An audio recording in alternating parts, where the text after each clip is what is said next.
저는 올해 52세 평범한 한 가정의 가장 박성준이라고 합니다. 중견기업에서 영업부장으로 일하고 있죠. 남들은 50대 가장의 삶이 팍팍하고 고단하다고 하지만 전 그래도 괜찮았습니다. 제 삶의 목표는 오직 하나, 가족의 행복이었으니까요. 가족을 위해 바치는 시간이 전혀 아깝지 않았습니다. 결혼한 지 20년, 아내 수진이는 현명하고 깔끔하게 살림을 꾸려왔습니다. 저희는 아이를 늦게 얻은 편이라 결혼 초 몇 년간은 맞벌이를 이어가며 함께 돈을 모았습니다. 그러다 제 수입이 어느 정도 안정된 후부터 아내가 전업주부로 살림에 전념했습니다. 늦게 얻은 아들 민준이가 태어난 후에는 아내는 오직 아이에게 집중하며 천진난만하게 자라도록 온 힘을 쏟았죠. 회사에서 사람들과 부대끼며 힘든 일이 있어도 퇴근 후 현관문을 열면 느껴지는 따뜻한 집 냄새와 가족의 온기에 모든 피로가 눈 녹듯 사라졌습니다. 제게 가족은 삶의 이유이자 든든한 울타리였습니다. 지금 살고 있는 이 아파트를 장만하기 위해 정말 허리띠를 졸라맸습니다. 젊은 시절의 모든 에너지를 여기에 쏟아부었죠. 매일 해 뜨기 전에 나가서 밤늦게 파김치가 되어 들어왔지만 제 이름으로 된 이 집만큼은 우리 가족의 든든한 보금자리가 될 거라고 믿었습니다. 이 집을 지키는 것이 가장으로서의 가장 큰 의무이자 제 삶의 존재 이유 그 자체였죠. 특히 아내 수진이는 전업주부로서 가정을 든든히 지켜주고 있다고 생각했기에 저는 밖에서 더욱 열심히 일할 수 있었습니다. 그런 아내를 보며 늘 자랑스러워했고 밖에서 힘든 일을 겪을 때마다 우리 집사람은 똑똑하니까 내가 이렇게 힘들게 번 돈 알뜰하게 잘 관리하고 있겠지 하며 스스로를 다독였습니다. 아내에 대한 제 믿음은 그야말로 맹목적이었어요. 아내가 하는 모든 일은 당연히 가족을 위한 일이라고만 생각했습니다. 때로는 회사 동료들이 요즘 세상에 아내를 그렇게 믿어도 되냐며 농담 섞인 충고를 하기도 했지만 저는 그저 웃어 넘겼습니다. 우리 집사람은 달라요. 정말 가정적이고 헌신적인 여자예요. 그렇게 자신 있게 말하던 제 모습이 지금 생각하면 얼마나 어리석었는지 모릅니다. 아내가 집에서 아이를 돌보고 살림에 전념하는 모습이 제게는 완벽한 안심이었거든요. 지금 돌이켜보면 그때 제 눈에는 정말 아무것도 보이지 않았던 것 같아요. 제 마음속 맹목적인 믿음이 오히려 눈가리개가 되어버렸죠. 가족을 위해 헌신한다고 착각했던 제가 사실은 가정의 위기를 못 보고 있었다는 걸 꿈에도 몰랐습니다. 제가 우리 가족의 든든한 울타리라고 굳게 믿었던 이곳이 사실은 속부터 썩어 들어가고 있었다는 것을요. 곧 닥쳐올 파란이 바로 코앞에 있었는데도 말입니다. 전 그저 설마 아무 일 없겠지 하는 마음으로 불안의 싹을 애써 외면했고 그 대가는 너무나도 혹독했습니다. 저희 가족에게 미묘한 균열이 생기기 시작한 것은 아내 수진이가 자신만의 시간을 갖고 싶다고 이야기하면서부터였습니다. 아내 수진이는 40 후반이 되자 사회생활을 다시 시작하고 싶다 라고 제게 말해왔습니다. 저는 조금 놀라기는 했지만 오랫동안 집안을 지켜준 아내의 바람을 존중하고 싶었습니다. 당신이 원하는 일이라면 당연히 해야지. 내가 적극적으로 밀어줄게. 저는 아내에게 아낌없는 지지를 보내기로 결정했습니다. 하지만 문제는 7살 아들 민준이었습니다. 초등학교 입학 전 아이를 갑자기 낯선 환경에 맡기는 것이 마음에 걸렸습니다. 맞벌이를 다시 시작하면 바쁜 아침 출근 시간은 물론이거니와 아이가 유치원을 다녀온 이후에도 아이를 돌볼 사람이 없었습니다. 저희 부부는 머리를 맞대고 고민했지만 결국 제가 염치불구하고 시골에 계신 어머니께 도움을 요청하는 방법 외에는 답이 없었습니다. 어머니 김정자 여사는 70대의 연세에도 불구하고 아들을 위하는 마음에 단번에 상경을 결정해 주셨습니다. 어머니는 내가 서울 가서 민준이 초등학교 적응 잘 하고 수진이 네가 다시 자리 잡을 때까지 옆에서 딱 붙어 돌봐줄 테니 너흰 걱정 말고 열심히 살아라 라고 말씀해 주셨습니다. 민준이의 학교 적응과 며느리의 재기라는 두 가지 짐을 어머니 혼자 짊어지신 것입니다. 저는 그저 어머니께 죄송하고 감사한 마음뿐이었습니다. 자식된 도리로 편히 모셔야 할 어머니께 도움이 필요하다는 이유로 새로운 고생을 지워드린 셈이 되었습니다. 어머니는 저희 집으로 오시면서 자신의 시골집 살림까지 급하게 정리하셨습니다. 수진이가 어머님 짐 정리 정도는 우리가 직접 내려가서 도와드려야죠 라며 나섰고 저는 역시 우리 아내가 착하다 라고 칭찬했습니다. 하지만 수진이는 그때 단순히 짐 정리를 돕는 것이 아니라 어머니의 치명적인 약점을 찾고 있었다는 것을 나중에야 알게 되었습니다. 수진이가 어머니의 과거를 캐내고 가장 아픈 부분을 무기로 삼으려 했다는 것을 그땐 상상조차 하지 못했습니다. 어머니는 상경 후 금세 손주 민준이와 깊은 유대감을 형성했습니다. 어머니가 집에 계시는 동안 민준이의 웃음소리가 커진 것을 느끼며 저는 어머니께 부탁드리길 잘했다고 안도했습니다. 다만 어머니께서 시골에서부터 생긴 작은 습관이 하나 있었습니다. 바로 낮잠입니다. 연세가 있으시다 보니 어머니는 점심 식사 후에는 반드시 거실 소파에 앉아 1시간에서 1시간 30분 정도 깊은 잠에 드시곤 했습니다. 어머니의 낮잠은 자신의 건강을 유지하는 하나의 규칙 같은 것이었습니다. 잠기가 아주 어두운 편은 아니셨지만 피로가 쌓여 낮잠에 푹 빠지면 웬만한 소리엔 쉽게 깨지 않으셨습니다. 저는 그 습관이 평화로운 가정생활의 한 단면이라고 여겼습니다. 저는 어머니가 편히 주무실 수 있도록 아내에게 어머니 낮잠 시간엔 조용히 해줘 라고 당부하기도 했습니다. 하지만 이 평범한 낮잠 습관이 훗날 저희 집의 가장 치명적인 범죄 행각을 목격하게 되는 배경이 될 줄은 상상도 못했습니다. 제가 아내에게 자유를 선물해주고 싶었던 그 선량한 마음이, 그 믿음이 결국 어머니께는 극한의 고난과 고통을, 저에게는 평생 잊지 못할 파멸적인 배신을 안겨주는 숨겨진 시작점이었다는 것을 뒤늦게야 깨달았습니다. 어머니가 저희 집에 오신 후 처음 며칠 동안은 모든 것이 지극히 평화로워 보였습니다. 저의 바람대로 되어가는 듯 했죠. 아내는 어머니께 어머님 덕분에 제가 살아요 라며 극진히 대했고 어머니 역시 손주 민준이를 돌보는 일에 최선을 다하셨습니다. 저도 출퇴근길이 가벼웠죠. 저는 역시 우리 가족은 완벽하다 라고 만족하며 이 평화가 영원할 거라고 생각했습니다. 하지만 일주일이 채 지나지 않아 집안에는 미묘한 냉기가 흐르기 시작했습니다. 처음에는 제가 여러 가지로 신경을 많이 쓴 탓에 피곤해서 착각하는 것이겠거니 했습니다. 고부 갈등이라는 것이 워낙 흔한 일이라 전 그저 시어머니와 며느리 두 사람 사이에서 중재자 역할만 적당히 잘하면 된다고 생각했습니다. 문제는 아내 수진이의 태도였습니다. 아내는 저와 함께 있을 때는 어머니께 깍듯이 하는 듯 하면서도 저의 눈이 닿지 않는 찰나의 순간에는 은근히 어머니를 무시하거나 기분을 상하게 하는 듯 했습니다. 저는 어머니의 표정이나 두 사람 사이에 흐르는 어색한 침묵을 통해 그 사실을 어렴풋이 짐작했지만 굳이 캐묻지 않으려 했습니다. 가장 흔했던 것은 민준이 육아 방식에 대한 것이었습니다. 어머니가 민준이에게 옛날 이야기를 해주시면 아내는 어머님, 요즘은 그런 식으로 교육 안 해요. 아이 사고방식이 안 좋아요 라며 웃는 얼굴로 선을 그었습니다.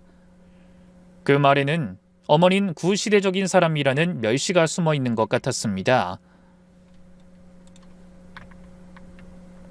어머니가 민준이에게 간식을 주실 때도 마찬가지였습니다. 어머니가 정성스레 깎아주신 과일을 앞에 두고 아내는 어머님, 민준이는 시중에 파는 유기농 퓨레 아니면 잘 안 먹어요. 이건 저희들 먹으려고 넣어둔 거라고요. 라고 말해 어머니를 민망하게 만들곤 했습니다. 어머니의 정성을 낡은 방식이라며 깎아내리는 그 말투에 저는 가슴이 철렁했습니다. 퇴근 후 저는 어머니의 표정이 어두운 것을 눈치채고 어머니, 혹시 수진이가 또 무슨 말 했어요? 라고 조심스럽게 물었습니다.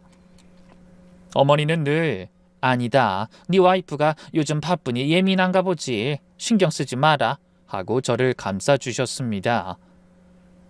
어머니가 오히려 저를 위로하는 모습을 보며 저는 우리 어머니가 참고 계시는구나 하는 짐작만 할 뿐이었습니다. 어머니는 아들의 가정을 깨고 싶지 않은 마음에 그리고 자신 때문에 아들이 힘들어할까봐 모든 것을 홀로 감내하고 계셨습니다. 저는 그 갈등의 원인을 시대 차이 정도로 치부했습니다.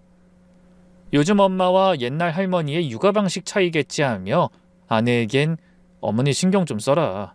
어머니께는 수진이가 요즘 힘들어서 그런데 라며 양쪽을 설득하는 역할에만 매달렸습니다. 사실은 제가 그 긴장감과 냉랭함 속에서 진실을 마주하는 것을 회피하고 싶었던 것이 더 컸습니다.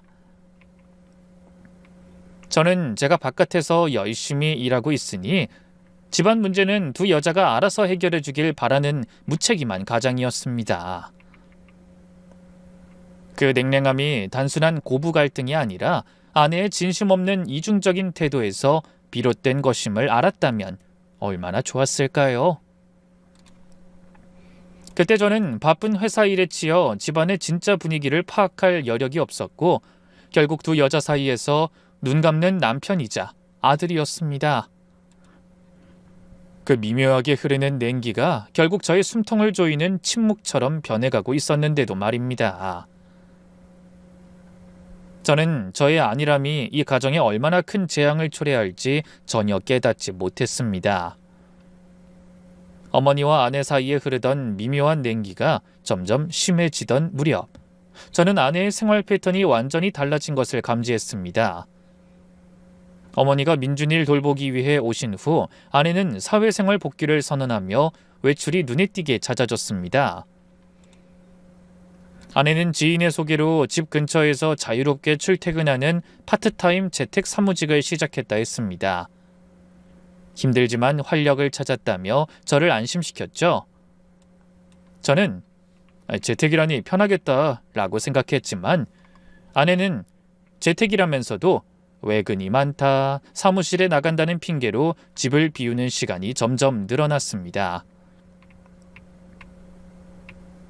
처음에는 저녁 9시, 10시이던 귀가 시간이 나중에는 자정을 넘기기 일쑤였습니다. 거래처 사람들과의 회식이 늦게 끝났다, 업무 회의가 길어졌다라는 변명이 이어졌습니다. 제가 걱정스러운 마음에 전화를 걸면 아내는 짜증 섞인 목소리로 나도 숨 좀 쉬자. 내가 지금 힘들게 일하고 있는데 당신까지 나를 의심하냐? 라며 예민하게 반응했습니다. 단순히 귀가 시간만 늦어진 것이 아니었습니다. 갑자기 외모에 신경 쓰는 정도가 확연히 달라졌습니다.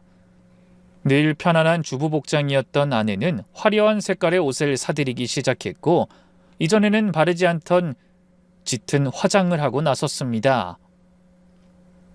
저는 수진아 요즘 예뻐졌네, 젊어 보인다 하고 칭찬했지만 사실은 왜 저렇게까지 외모를 꾸미는 걸까 하는 의문이 마음속 깊은 곳에 자리 잡았습니다. 가장 신경 쓰였던 것은 아내의 휴대폰 사용 방식이었습니다.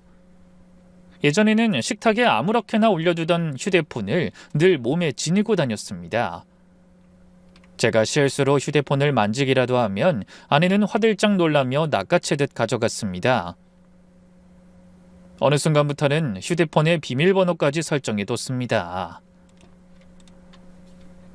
제가 왜 비밀번호를 걸어놨냐? 혹시 급한 연락 올 때 볼 수도 있지 않냐? 라고 물으면 아내는 부부라도 사생활은 있는 거 아니냐고 라고 날카롭게 대답했습니다. 집안 분위기는 아내의 잦은 부재로 인해 더욱 싸늘해졌습니다. 어머니는 저에게 걱정 가득한 눈빛만 보낼 뿐 더 이상 아내에 대해 언급하지 않으셨습니다. 저는 아내의 변명들을 그대로 믿으려 했었습니다. 설마 제가 일군 가정을 뒤흔들 만한 끔찍한 일이 일어나고 있으리라곤 상상조차 하지 못했으니까요. 하지만 아내의 늦은 귀가와 변해가는 모습은 저에게 끊임없이 불안감을 안겨줬습니다. 그리고 그 불안감은 결국 아들 민준이를 통해 실체를 드러냈습니다.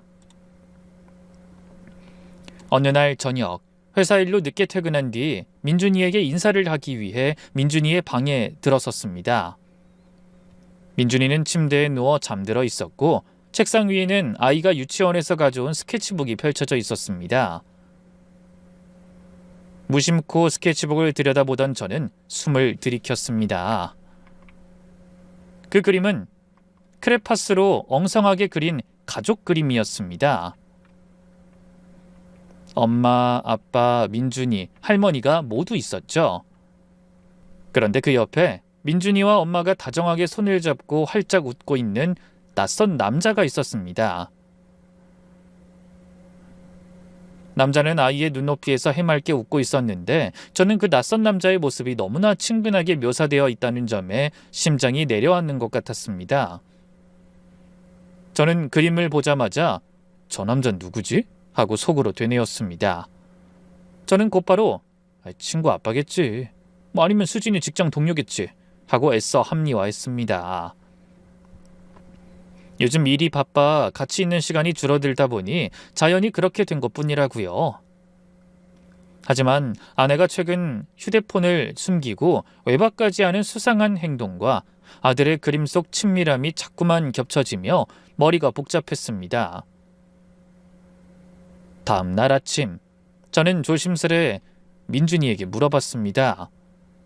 민준아, 이 그림에 있는 아저씨는 누구야? 민준이는 천진난만하게 응, 엄마랑 김태수 아저씨랑 같이 그린 거야. 아저씨가 우리 집에 왔었어. 라고 말했습니다. 우리 집에? 저는 심장이 철렁했습니다. 아내는 저에게 그 어떤 남자 동료를 집에 들인다는 말도 한 적이 없었습니다. 불안감에 잠을 설쳤습니다. 아내의 변명과 제 믿음이 무너져 가려는 순간이었습니다. 그 낯선 남자의 존재는 가장인 저의 자리를 위협하는 듯한 불길한 기운을 풍기고 있었습니다. 아들의 그림에서 낯선 남자의 존재를 확인한 후에도 저는 아내를 향한 믿음의 끈을 놓지 못했습니다.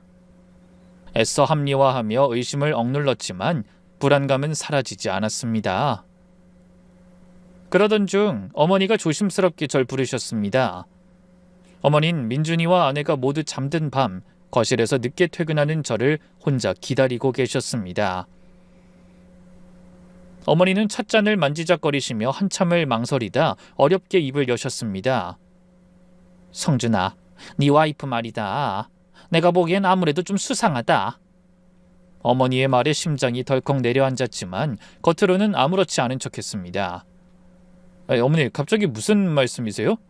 수진이요? 요즘 일 시작해서 바쁜 거 아시잖아요. 그래, 너도 바쁘니 내가 말을 안 하려 했는데 아무래도 네가 알아야 할 것 같아서 그렇다. 네 와이프가 재택근무라면서도 집을 비우는 시간이 너무 잦다. 또 밤늦게 들어와. 그것도 수상하지만 더 걱정되는 건 그 휴대폰이다. 네 와이프가 안방에서 몰래 자주 통화하는데 목소리가 어찌나 살갑고 은밀한지. 그리고 통화 끝에 낯선 남자 목소리가 몇 번 들렸다. 저는 어머니의 말에 귀를 막고 싶었습니다. 하지만 민준이의 그림에서 봤던 낯선 남자와 어머니가 들었다는 낯선 남자 목소리가 머릿속에서 겹쳐지며 식은땀이 흘렀습니다. 하지만 이 상황을 인정하는 순간 제가 평생 지켜왔던 가정이 송두리째 무너질 것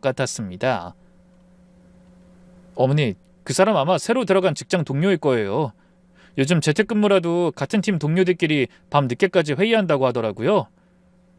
제가 알기론 이번에 꽤 중요한 업무를 맡았다고 들었습니다. 저는 변명하듯 거의 단정하듯 말했습니다. 제가 의심하는 모습을 보이는 것은 가정의 평화를 깨는 행위라고 생각했습니다. 혹시라도 제가 어머니의 말을 듣고 아내를 추궁했다가 아무 일도 아니라면 어머니와 아내 사이에 갈등만 더 키우는 꼴이 될까봐 두려웠습니다. 어머니는 제 반응을 보시더니 실망한 표정을 감추지 못하셨습니다. 아니다. 네 와이프가 통화할 때 말하는 게 일 이야기 같지 않았다. 그리고 정확히 어디서 뭘 하는지는 모르겠지만 민준이가 유치원에 있을 때나 내가 낮잠 자고 있을 때를 노려서 집에 잠깐 들어왔다가 나가는 것 같기도 했다. 내가 괜한 오해를 하는 거라면 좋겠지만 네가 한번 네 와이프 자세히 살펴봐야 하지 않겠니? 어머니는 더 이상 말을 잇지 못하셨습니다. 어머니의 얼굴엔 네가 내 말을 믿지 않는구나 하는 서운함과 아들에게 며느리의 흉을 보는 못난 시어머니가 되고 싶지 않은 복잡한 심경이 뒤섞여 있었습니다. 저는 결국 어머니, 제가 잘 알아볼게요. 너무 걱정하지 마세요. 라고 건성으로 대답하며 자리를 피했습니다. 제가 어머니의 진심 어린 경고를 그렇게 건성으로 덮어버린 지 며칠 후 어머니는 완전히 다른 사람처럼 변하셨습니다. 갑자기 말수를 줄이시고 시선은 늘 바닥에 고정돼 있었습니다. 제가 말을 걸면 깜짝 놀라시며 아내 수진이와는 마주치지 않으려 애쓰셨습니다. 집안의 냉기는 이제 무거운 공포로 바뀌었습니다. 저는 어머니가 제 불신 때문에 더욱 상처받으신 거라고 생각했습니다. 하지만 그 깊은 침묵의 이유가 저 때문만이 아니라는 것을 깨달은 것은 제가 퇴근했을 때 어머니 방에서 느껴지는 격렬한 감정의 떨림 때문이었습니다. 어느 날 저녁, 아내 수진이가 또다시 외출 준비를 했습니다. 어머니는 늘 그렇듯 침묵을 지키셨지만 그날따라 용기를 내신 듯 보였습니다. 수진아, 네가 아무리 바빠도 요즘 너무 나간다. 일도 좋지만 늦은 시간에 돌아다니는 건 보기에도 안 좋고 네 몸에도 안 좋아. 민준이도 걱정돼서 하는 말이니 이제 외출 좀 삼가는 게 어떻겠니? 어머니의 말은 지극히 상식적이고 조심스러웠습니다. 하지만 아내의 반응은 상상을 초월했습니다. 아내는 차갑게 굳은 표정으로 어머니를 똑바로 쳐다보며 안방으로 어머니를 불렀습니다. 저는 밖에서 옷을 갈아입다가 안방 문틈으로 들려오는 두 사람의 대화에 얼어붙었습니다. 수진이의 목소리는 평소의 다정함이라고는 찾아볼 수 없는 날이 선 칼 같았습니다. 어머님, 저 걱정해서 그러시는 거 아니잖아요. 그냥 저 꼴 보기 싫으신 거잖아요. 아내의 목소리가 낮고 싸늘하게 이어졌습니다. 어머님, 그 일에 대해 제가 입 다물고 있는 것만으로도 감사하셔야죠. 네가 어떻게... 어머니의 목소리가 극도로 떨리며 울먹이는 듯 했지만 곧바로 아내의 싸늘한 비웃음에 눌려버렸습니다. 더 이상 시끄럽게 굴지 마시고 조용히 민준이나 봐주세요. 저는 순간 숨쉬는 것을 잊었습니다. 어머니가 왜 창백하게 질려 창피해하고 계시는지, 아내가 어떤 약점을 가지고 어머니를 협박하는지는 알 수 없었지만 그 대화만으로도 며느리가 시어머니를 짓밟고 있다는 사실을 깨달았습니다. 잠시 후 안방문이 열렸고 어머니는 창백하게 질린 얼굴로 힘없이 나오셨습니다. 어머니는 저와 눈도 마주치지 못하시고 고개를 숙인 채 자신의 방으로 들어가셨습니다. 아내가 외출한 뒤 저는 어머니 방으로 들어가 아내가 무슨 말을 했는지 물었지만 어머니는 대답을 거부하셨습니다. 저는 아내가 가정을 파괴할 수 있는 어떤 무언가를 쥐고 있다는 것을 어렴풋이 짐작했습니다. 하지만 진실을 알게 될 두려움에 더 이상 캐묻는 것을 포기했습니다. 아내에겐 더 물어볼 수 없었죠. 그리고 다음 날 오후였습니다. 회사에서 중요한 회의를 하고 있는데 어머니에게서 전화가 걸려왔습니다. 평소 절대 회사로 전화를 하지 않으시던 분인데 핸드폰 전화벨 소리 자체가 너무 다급하게 느껴져 회의 도중 급히 복도로 나와 전화를 받았습니다. 성준아! 수화기 너머로 들리는 어머니의 목소리는 극도로 떨리고 있었습니다. 평소 강직했던 어머니의 목소리라곤 믿을 수 없을 만큼 울음을 참고 있는 듯한 날숨과 함께 말이 이어졌습니다. 성준아, 지금 당장 네 와이프 몰래 집에 작은 카메라 달아. 저는 그 말에 너무 놀라 할 말을 잃었습니다. 아니, 어머니, 갑자기 그게 무슨 말씀이세요? 무슨 일 있으셨어요? 라고 다급하게 물었습니다. 묻지 마. 묻지 말고 내가 시키는 대로 해. 네가 평생 모은 거 한순간에 다 날아가. 지금 당장 네 아내 모르게 카메라 달아. 어머니의 목소리는 절규에 가까웠습니다. 마치 누군가 옆에서 듣고 있을까봐 두려워하시는 것처럼 말을 최대한 아끼는 모습이었습니다. 어머니는 더 이상 설명할 수 없다는 듯 제발 내 말대로 해! 라는 한마디를 남기고 전화를 끊으셨습니다. 수화기 너머로 들려온 그 떨리는 목소리는 제가 평생 들어본 어머니의 목소리 중 가장 무서운 목소리였습니다. 저는 회의실로 돌아가지 못하고 멍하니 서 있었습니다. 네 와이프 몰래, 카메라, 네가 평생 모은 거 다 날아가, 이 세 마디가 제 머릿속을 맴돌았습니다. 저는 어머니의 말을 맹목적으로 믿진 못했지만 어머니의 목소리에 담긴 절박함과 두려움은 무시할 수 없었습니다. 내가 혹시 어머니를 무시했다가 정말 큰일이 벌어지면 어쩌지? 하는 불안감이 엄습했습니다. 민준이가 그린 그림 속 낯선 남자의 정체, 어머니에게 향하던 아내의 날카로운 말, 그리고 조금 전 어머니의 전화까지 모든 게 이어져 있다는 생각이 들었습니다. 회의를 겨우 마친 뒤 저는 이른 퇴근을 했습니다. 형님 근처 전자상가에 들러 가장 작고 은밀하게 숨길 수 있는 무선 CCTV를 구입했습니다. 그것은 겉으로 보기엔 평범한 USB 충전기처럼 생긴 제품이었습니다. 겉으로만 보면 아무도 카메라라는 것을 상상하지 못할 만큼 교묘하게 만들어져 있었습니다. 그 작은 기기를 손에 쥐는 순간 제 손바닥이 축축하게 젖어드는 것을 느꼈습니다.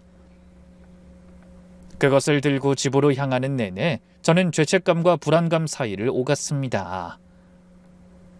20년 동안 함께 살아온 아내를 몰래 감시해야 한다는 사실이 저를 비참하게 만들었습니다.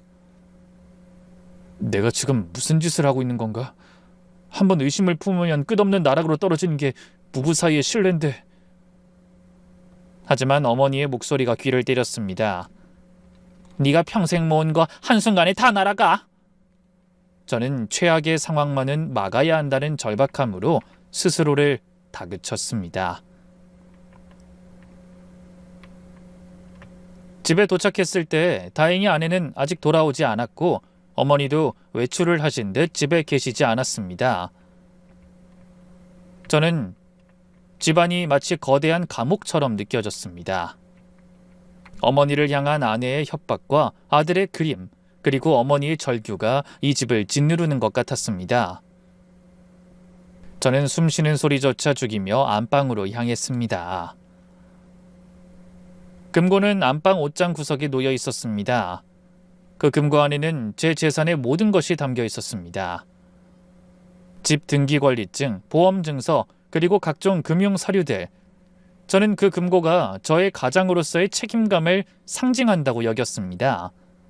이제 그 상징을 향해 몰래카메라를 설치해야 한다는 사실이 저를 더욱 비참하게 했죠. 설치를 시작했습니다. 손이 떨려 제대로 설치하지 못하면서도 최대한 금고와 안방 입구가 잘 보이도록 CCTV를 숨겼습니다. 저는 옷장의 콘센트 옆에 그 작은 USB 충전기 모양의 카메라를 꽂았습니다. 각도를 맞추기 위해 땀을 흘리며 기기를 이리저리 움직였습니다. 혹시라도 아내가 돌아와 이 모습을 본다면 상상만 해도 등골이 오싹했습니다. 설치를 마치자마자 서둘러 제 휴대폰과 연동하고 녹화 버튼을 눌렀습니다. 화면에는 아무 일도 없는 평범한 옷장 모습만 보였습니다. 옷장 바닥에 깔린 카펫의 문양, 옷걸이에 걸린 옷가지들, 너무나도 일상적인 그 모습에 저는 긴장이 풀리는 동시에 허탈감을 느꼈습니다. 저는 그제야 한숨을 내쉬었죠. 아무 일도 없겠지. 괜히 어머니 혼자 걱정하신 거겠지. 일단 며칠만 놔둬보고 조용히 카메라 치우자. 저는 스스로를 안심시키려 무던히 애썼습니다. 혹시라도 아내가 이 카메라를 발견하면 뭐라고 변명해야 할까? 아내의 표정을 어떻게 감당해야 할까? 그런 생각들이 꼬리를 물었지만 결국 아내에게 들킬 두려움보다 앞으로 닥칠지도 모를 일들에 대한 공포가 더 컸습니다. 저는 휴대폰의 녹화 화면을 끄지 못하고 불안하게 화면만 응시했습니다. 내일 아침까지 아무 일도 없길 간절히 바라면서 저는 아무 일도 없는 평화로운 일상과 충격적인 진실이 담길지도 모르는 녹화 기록 사이에서 옴짝달싹할 수 없는 밤을 맞이했습니다. 그 작은 카메라 하나가 제 모든 신뢰와 가정을 저울질하고 있었습니다. 어머니의 절박한 명령에 따라 CCTV를 설치한 후에도 저는 계속 자책했습니다. 괜한 짓 한 게 아닐까? 며칠 동안 확인해본 영상에는 그저 아내가 나갔다가 들어오는 일상적인 모습뿐이었습니다. 역시 아무 일도 없구나. 이제 카메라 치워야겠다. 저는 안도의 한숨을 내쉬었죠. 며칠 뒤 퇴근 후 저는 컴퓨터 앞에 앉아 그동안 쌓인 녹화 기록을 지우려 했습니다. 그런데 문득 혹시나 하는 마음에 어젯밤 영상을 한번 확인해 보기로 했죠. 빠르게 돌려보던 중 새벽 1시경 자정을 넘겨 돌아온 아내의 모습이 화면에 잡혔습니다. 아내는 발소리를 죽이며 안방으로 들어와 곧장 옷장 구석 금고 앞으로 갔습니다. 금고를 열진 않고 누군가에게 전화를 거는 모습이 보였죠. 저는 숨을 죽이고 볼륨을 최대한 높였습니다. 아내의 목소리가 들려왔습니다. 그런데 그 말투는 제가 한 번도 들어본 적 없는 달콤한 목소리였습니다. 자기야, 왜 이 시간에 전화했어? 나 방금 들어왔어. 남편 자고 있으니까 신경 안 써도 돼. 자기야라는 한마디에 온몸의 피가 거꾸로 솟는 것 같았습니다. 그것만으로도 아내가 외도 중이라는 걸 알 수 있었죠. 하지만 이어진 대화는 저를 더 깊은 충격 속으로 밀어넣었습니다. 집 매매는 다음 주에 서류 정리하기로 했어. 걱정하지 마. 남편 명의로 된 채권이랑 사채는 우리가 알아서 처리할 거야. 집 한도는 당연히 우리가 가져가는 거고. 어차피 남편은 절대 눈치 못 챌 거야. 날 완전히 믿고 있거든. 잠시 침묵이 흐른 뒤 아내가 다시 말을 했습니다. 조금만 참아. 곧 자유로워질 거야. 당신이랑 나 이 돈으로 완전히 새 출발하는 거야. 제 귀를 의심했습니다. 단순한 불륜이 아니었습니다. 재산 빼돌리기, 사채업자와의 공모, 그리고 계획적인 도주까지 아내는 제 전 재산을 털어 내연남과 도망치려는 치밀한 계획을 세우고 있었던 겁니다. 그동안 재택근무라고 속이며 이 모든 걸 준비하고 있었다니. 저는 다리에 힘이 풀려 그 자리에 털썩 주저앉았습니다. 화면 속 아내의 모습이 너무나 낯설었어요. 20년을 함께한 아내가 절 이렇게 철저히 배신하고 있었다니. 믿고 싶지 않아서 그 장면을 몇 번이고 되돌려 봤지만 볼 때마다 현실은 더욱 선명해질 뿐이었습니다. CCTV 녹화 영상을 확인한 후 저는 정신을 차릴 수가 없었습니다. 아내가 외도를 넘어 제가 평생 일군 모든 재산을 빼돌려 도망치려 했다니. 배신감보다 당장 파산할지도 모른다는 공포가 더 컸습니다. 당장이라도 아내를 붙잡고 따지고 싶었지만 어머니의 네가 평생 모은 거 한순간에 다 날아가 라는 절규가 떠올랐습니다. 이성적으로 대처해야만 했죠. 저는 곧바로 어머니를 찾아갔습니다. 어머니는 방에서 묵주를 만지며 기도하고 계셨어요. 저는 CCTV 영상에서 캡처한 낯선 남자의 얼굴을 휴대폰으로 보여드렸습니다.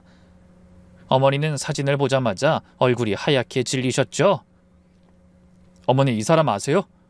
민준이가 전에 김태수 아저씨라고 했던 사람 같은데 이 사람이 수진이랑 뭔가 꾸미고 있어요. 어머니는 떨리는 손으로 휴대폰을 받아들고 한참을 들여다보셨습니다. 그러더니 깊은 한숨을 내쉬셨죠. 맞다, 이 사람이다. 내가 며칠 전에 본 그 남자야. 어머니가 보셨다고요? 언제요? 어머니는 잠시 망설이시더니 입을 여셨습니다. 사실 내가 그날 낮잠을 자고 있었는데 아파트 단지에서 갑자기 소방차 사이렌 소리가 크게 울려서 깜짝 놀라 잠이 깼어. 근데 눈을 뜨니까 거실에 네 와이프랑 이 남자가 있더라. 저는 숨을 죽이고 어머니의 다음 말을 기다렸습니다.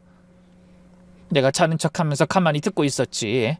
두 사람이 안방으로 들어가더니 금고 앞에서 서류를 주고받으면서 그 남자가 네 와이프한테 이렇게 말하더라. 이 서류만 처리되면 당신 남편 박선준한테 모든 빚 뒤집어 씌우고 나갈 수 있다라고. 제 이름이 나오자 온몸에 소름이 돋았습니다. 그 남자가 계속 사채업자들이 기다리고 있다. 집 처분 서류는 내가 알아서 준비했다라는 말을 하더구나. 네 와이프는 그 남자 팔에 매달려서 아주 친밀하게. 어머니는 말을 잇지 못하고 눈물을 훔치셨습니다.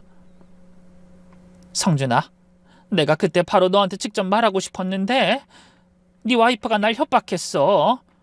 그래서 내가 할 수 있는 게 CCTV 설치하는 것밖에 없었다. 협박이요? 무슨 협박을... 어머니는 고개를 숙이시며 더 이상 말씀하지 않으셨습니다. 하지만 그것만으로도 충분했습니다. 어머니, 그 남자가 사채업자와 연결된 사기꾼, 그러니까 브로커라는 말씀이시죠? 그래, 옷차림이나 말투보니 정상적인 직장인은 아니었어. 그놈이 네 와이프한테 사랑한다고 접근했겠지만 내가 보기엔 처음부터 네 재산을 노리고 꼬드긴 것 같다. 어머니의 증언으로 모든 퍼즐이 맞춰졌습니다. 민준이가 말했던 김태수 아저씨는 단순한 외도 상대가 아니라 제 전 재산을 노리고 아내와 공모한 브로커였던 겁니다. 저는 그 자리에서 어머니께 무릎을 꿇었습니다. 어머니, 죄송합니다. 제가 어머니 말씀을 제대로 듣지 않았습니다. 수진이를 맹목적으로 믿느라 어머니를 의심하고 외면했습니다. 어머니는 눈물을 닦으시며 제 어깨를 토닥여 주셨습니다. 이제 저는 단순히 아내에게 복수하는 것이 아니라 제 전 재산과 가족을 지켜야 한다는 절박함을 느꼈습니다. 어머니께 김태수가 단순한 내연남이 아니라 제 재산을 노린 브로커임을 확인받은 후 저는 더욱 냉정해졌습니다. CCTV 영상과 어머니의 증언만으로는 부족했어요. 아내가 언제 어디로 도망갈 계획인지 구체적인 도주 시점을 알아내야만 했습니다. 그 시점이 실행되기 전에 법적 절차를 시작해야 제가 파산을 면할 수 있었기 때문입니다. 저는 아내에게 티내지 않기 위해 평소처럼 행동했습니다. 며칠 뒤 저녁, 퇴근 후 민준이와 블록놀이를 하고 있었습니다. 겉으로는 아이에게 집중하는 척했지만 속은 타들어가고 있었죠. 그런데 민준이가 갑자기 블록을 쌓다가 절 올려다보며 물었습니다. 아빠, 우리 이사 가요? 민준이의 무심한 한마디에 심장이 덜컥 내려앉았지만 저는 침착하게 물었습니다. 갑자기 왜? 아빠는 이 집이 제일 좋은데? 민준이가 블록을 만지작거리며 입을 열었습니다. 엄마가 그랬어요. 민준이 방학할 때쯤 되면 지금 집 말고 다른 예쁜 새 집으로 이사 간대요. 그 김태수 아저씨랑 같이요. 새 집, 방학, 그리고 김태수 아저씨랑 같이. 저는 아이의 입에서 나온 그 세 가지 단어에 정신을 차릴 수가 없었습니다. 아내는 제 재산을 털어 도망가는 것에 그치지 않고 내연남과 함께 살 새 보금자리까지 이미 치밀하게 준비해뒀던 것입니다.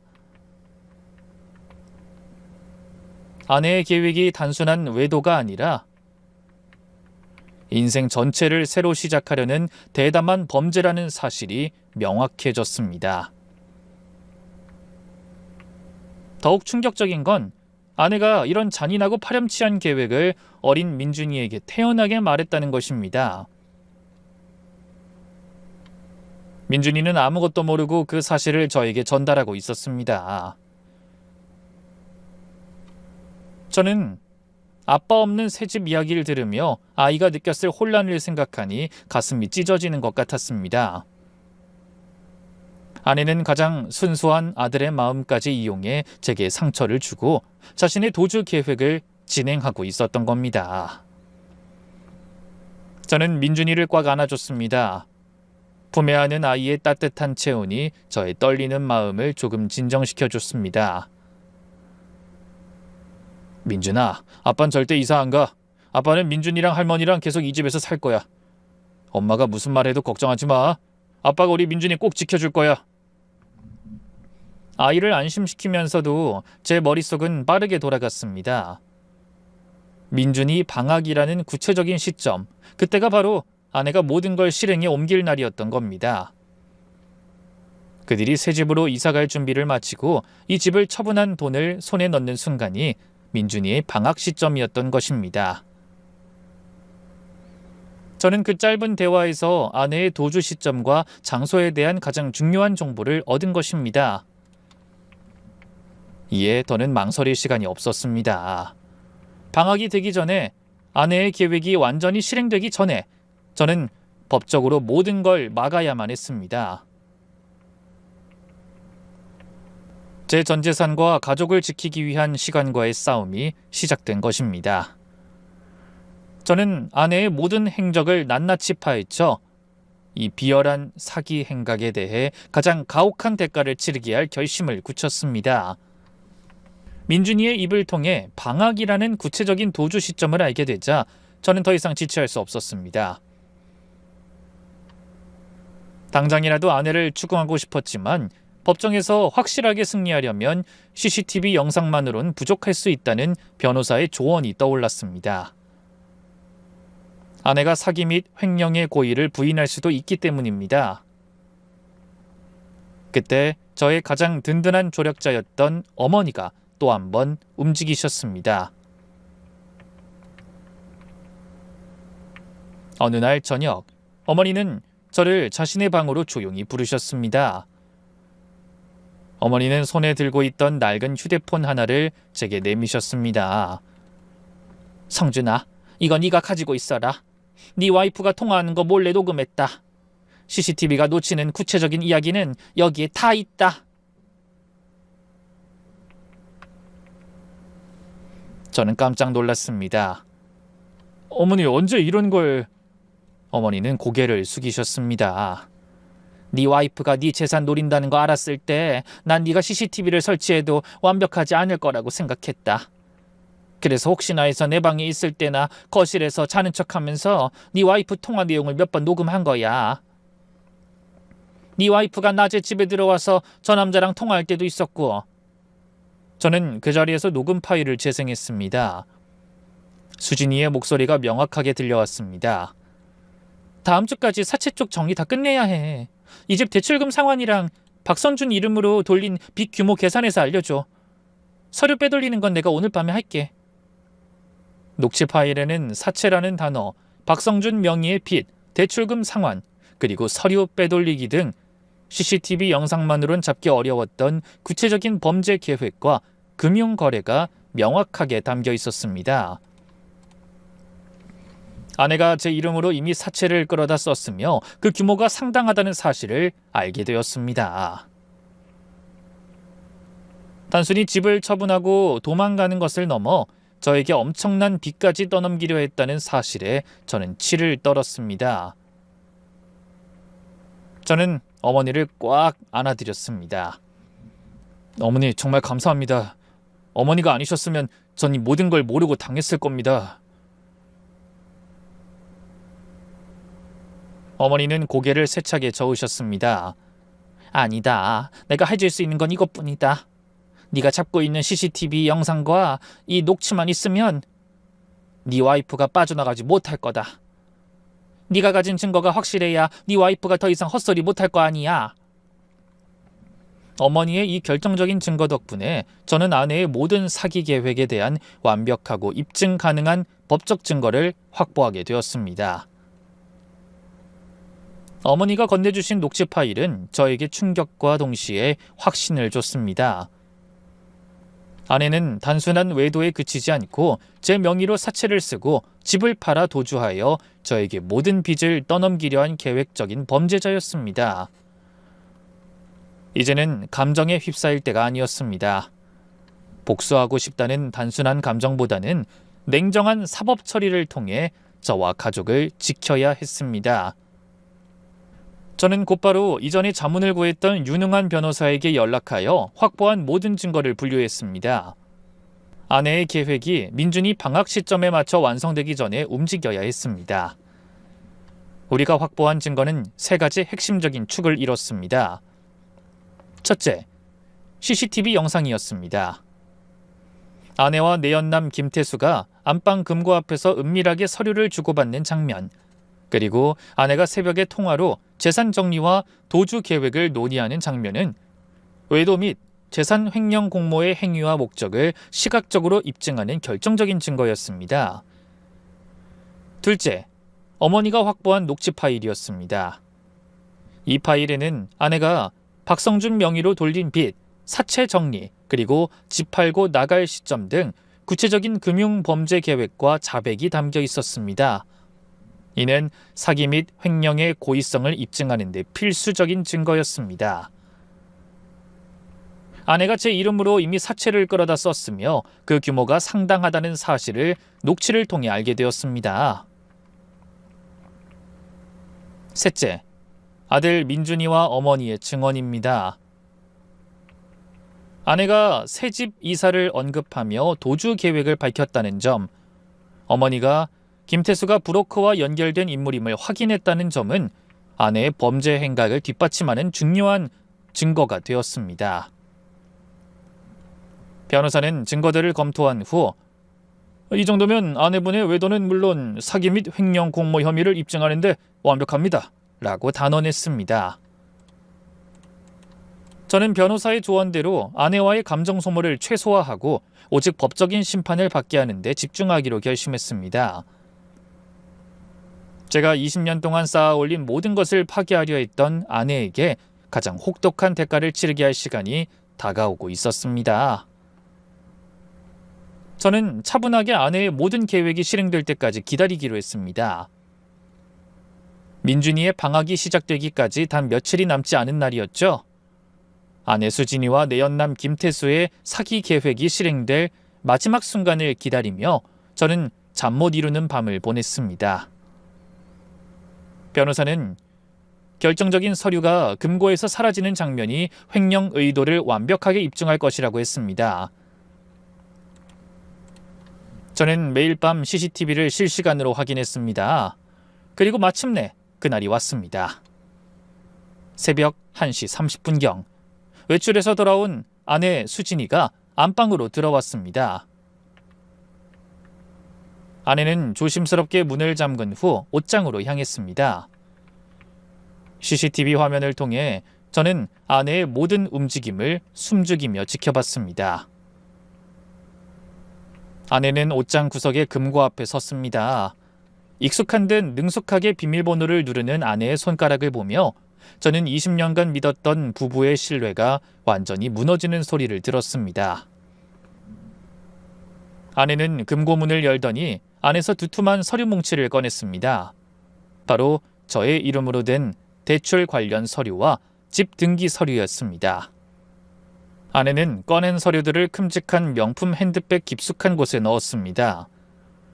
서류를 모두 넣은 후 아내는 거울 앞에 서서 자신의 흐트러진 머리를 매만졌습니다. 그 얼굴에는 성공을 예감하는 싸늘한 미소가 떠올라 있었습니다. 그 미소는 20년 동안 제가 알았던 아내의 얼굴이 아니라 제 모든 것을 빼앗아 달아날 준비를 마친 차가운 범죄자의 얼굴이었습니다. 이 장면이 녹화되는 순간 아내의 도주 및 횡령 의도는 완벽하게 법적으로 입증되었습니다. 더 이상 망설일 필요가 없었습니다. 변호사를 통해 경찰의 모든 증거와 함께 외도, 횡령 및 사기 공모 혐의로 아내를 형사 고소했습니다. 하지만 저는 아내가 도주하기 전에 제 손으로 최후 통첩을 날리고 싶었습니다. 저는 아내가 잠든 새벽을 택해 안방문을 열고 들어섰습니다. 아내는 침대에 누워 편안하게 잠들어 있었습니다.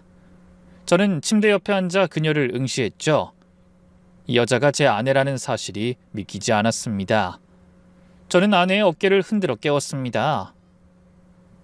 수진아, 일어나. 할 말 있어. 아내는 잠결에 짜증 섞인 목소리로 눈을 떴습니다. 아니, 무슨 일이야 새벽에. 왜 이래. 이따 회사 안 가? 더 자야지. 저는 제 휴대폰에 녹화된 금고 서류 빼돌리는 영상을 아내의 눈앞에 들이밀었습니다. 당신이 새벽 1시 30분에 금고에서 내 서류 빼돌리는 장면이야. 김태수랑 통화한 녹음 파일도 있어. 집 팔아서 내 돈 다 가져가고 내 이름으로 돌린 사채비까지 나한테 덮어 씌우려고 했지? 아내의 얼굴은 순식간에 창백하게 질렸습니다. 처음에는 무슨 소리야? 오해야. 그냥 회계자료 정리한 거야. 라며 부인했습니다. 하지만 제가 김태수의 사진, 어머니의 증언, 그리고 민준이의 새집 이야기를 하나하나 들이밀자 아내는 더 이상 도망칠 곳이 없다는 것을 깨달았습니다. 아내는 갑자기 광기 어린 분노를 터뜨렸습니다. 그래, 나갈 거야. 내가 왜 이렇게 사냐?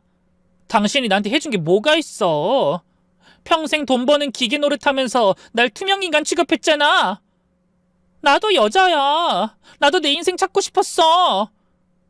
당신 돈으로 내 인생 찾겠다는 게 그게 잘못이야? 저는 아내의 적반하장에 치가 떨렸습니다.